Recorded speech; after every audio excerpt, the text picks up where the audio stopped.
25 мыңнан дейді. Шібіштер, еркегі бар, ұрғашы бар дейді. Бәрі қырқылған. Уже таңдап тұрып аласың дейді. Кілең ешкі екен, мынада ешкі маласы екен.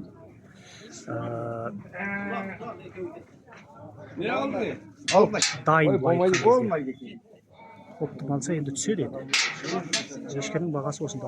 Кілең ешкімен айналысатындар осылай оптым әкеліп нететіндер бар. Бекпететін кейбірлер көп қой асырайтындар осылай арасына ешкі қосып жібереді да.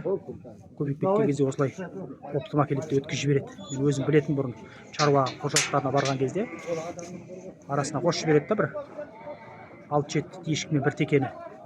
Кейін көбейген кезде осылай оптым сатып жібереді енді.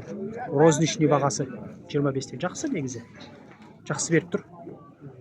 Таңдап алға болады. Ана ішінде тоқалдары бар ішінде. Алдында бір осындай обычный ешкіден алған мен. Обычный ешкіден, бірақ та кейін сүтті болып шықты. Соған ұқсайтын бір екеуі тұр екен ішінде. Тоқал болатын олда. Оларда ешкісіне қосып берген, бірақ кейін ол сүтті ешкі болып шықты. Мына ішінде бір екеуін көріп тұрмын сондай. Жақсы беріп тұр.